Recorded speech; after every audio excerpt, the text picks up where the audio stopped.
Bueno, igual que comemos o intentamos comer de forma saludable 3 veces al día, ¿cuál sería el equivalente para cuidar nuestra mente de una forma similar como lo hacemos con nuestro cuerpo?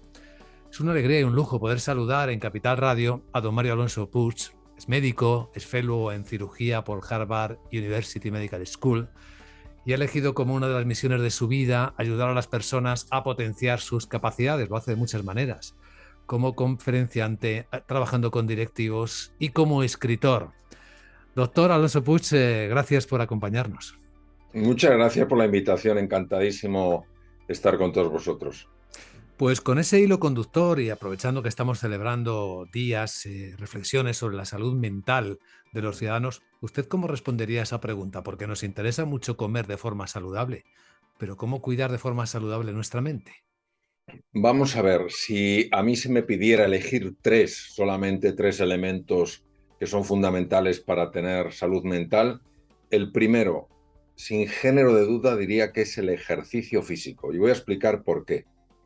El ejercicio físico produce una liberación en el cerebro de tres sustancias que se llaman BDNF, IGF y VEGF, que lo que hacen estas tres sustancias es lo siguiente. Primero, favorecen la conectividad entre las neuronas. En segundo lugar, hacen más difícil que podamos padecer una enfermedad degenerativa. Y en tercer lugar, aumenta el número de vasos que tenemos en el tejido cerebral, con lo cual es más difícil tener un infarto. En segundo lugar, daría muchísima importancia a la meditación. La meditación se ha demostrado que produce un cambio en el funcionamiento del cerebro, un cambio radical. Pasamos de una red que es la red de la distracción, la red neuronal por defecto, a otra red que es la red de la atención, la red ejecutiva central. Lo interesante es que se ha visto que la red neuronal por defecto, la red de la distracción, es una causa de enfermedad tanto física como mental. Es decir, suele decirse una mente inquieta, una mente que divaga, es una mente infeliz. Mientras que cuando tenemos la mente bien centrada en el aquí y en la ahora, en el presente, nuestro sistema inmune funciona mejor. Nosotros nos encontramos con un estado de ánimo más positivo. Y en tercer lugar, sin duda, el descanso nocturno.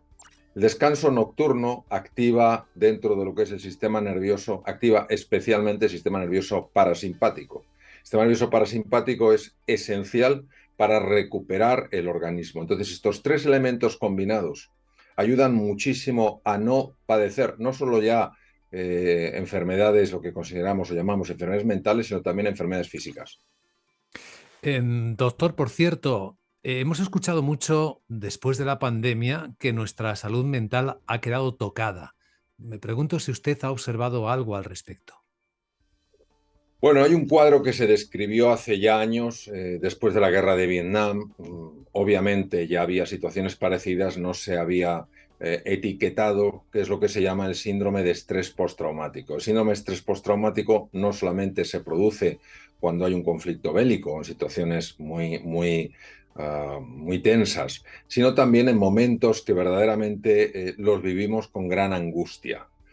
Entonces, es verdad que, dado que esta situación pandémica ha generado muchísimo dolor, muchísimo sufrimiento, una enorme inquietud, un nivel espectacular de incertidumbre, etcétera, etcétera, pues sí podemos pensar que hemos experimentado en mayor o menor grado algún tipo de trauma emocional, trauma psicológico. Ahora bien, nosotros tenemos que pensar en algo que también se ha visto y que a veces no se le da mucha importancia, que es lo que se llama el crecimiento postraumático.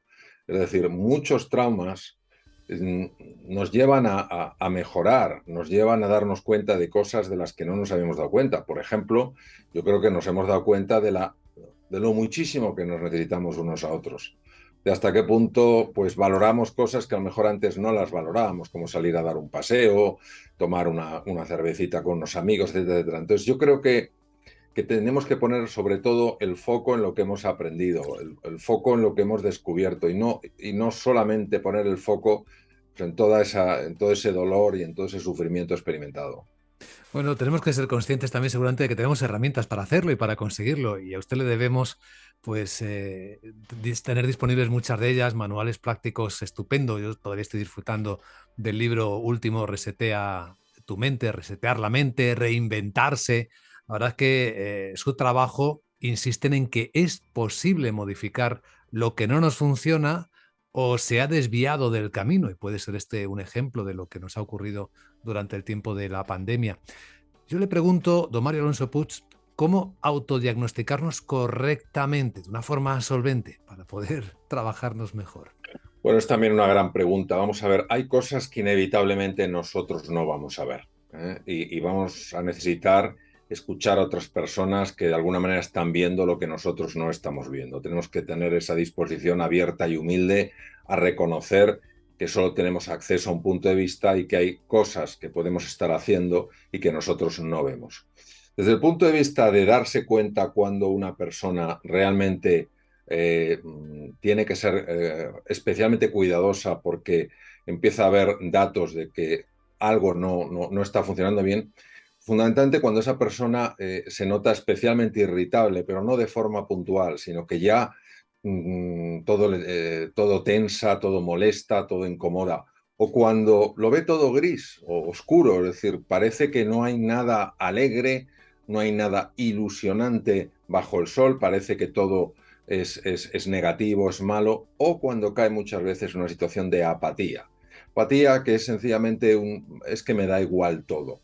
Cuando uno experimenta alguna de estas tres experiencias afectivas de una forma sostenida, no estamos hablando de que un día uno esté así o que durante una semana pues tenga unos días un poco más oscuros, sino que esto empieza a sentarse, yo creo que tenemos que darnos cuenta que en ese momento hemos de pedir ayuda, es decir, hemos de pedir ayuda para empezar a la gente cercana. Es decir, una de las cosas más peligrosas que hay, yo insisto muchísimo, cuando bueno, empezamos a notar, a experimentar este tipo de afectos, de sentimientos, una de las cosas más peligrosas es el aislarse.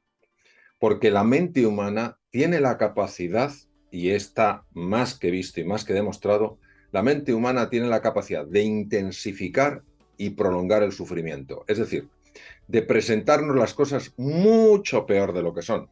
Pero claro, nosotros nos creemos lo que estamos percibiendo, sin darnos cuenta que aquí hay una construcción mental que está oscureciendo algo que, bueno, no digo que sea muy luminoso, pero tampoco es tan oscuro, ¿no? Entonces, en ese momento es importantísimo no aislarse. Hay que hacer ese esfuerzo, superar a veces el orgullo, ¿m? Saber pedir ayuda, no tener vergüenza de pedir ayuda y dejarse ayudar. Porque cuando una persona se va metiendo en un túnel, tiene que entender que no es ningún gesto de debilidad, ningún gesto de ser menos que otra persona el pedir ayuda. ¿Quién no ha pedido ayuda o la ha necesitado, aunque no la haya pedido en un momento determinado? Entonces tenemos que ser estar bastante atentos a esto y no juzgarnos, porque cuando nos juzgamos nos hacemos daño, sencillamente lo observamos. Lo mismo que un día te asomas a la ventana y ves que el día es súper soleado y observas que no hay ninguna nube.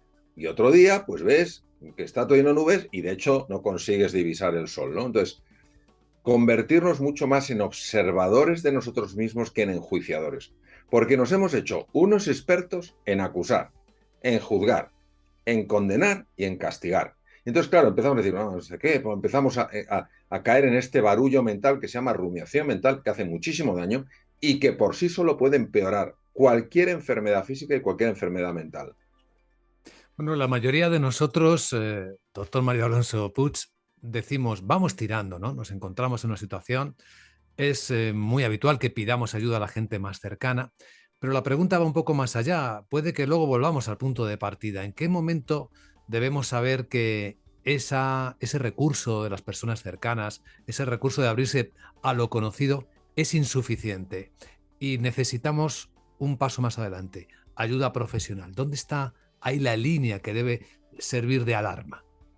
Bueno, yo creo que este tipo de líneas son líneas finas hasta que llegan situaciones que son tan obvias que todo el mundo tiene claro que hace falta la intervención de un psicólogo, un psicoterapeuta, un psiquiatra o alguien que realmente conozca bien el mundo de las emociones. Yo diría que una vez que una persona ha dado su primer paso, que es no aislarse, es pedir ayuda, comentarlo con alguien de su confianza, transmitir compartir lo que siente y lo que necesita, ya es una función, es una decisión que no la tiene que tomar uno solo, que ya se toma como en comunidad. En África tienen una frase preciosa, podemos aprender tantas cosas unos de otros. Dicen, para educar a un niño hace falta toda una tribu.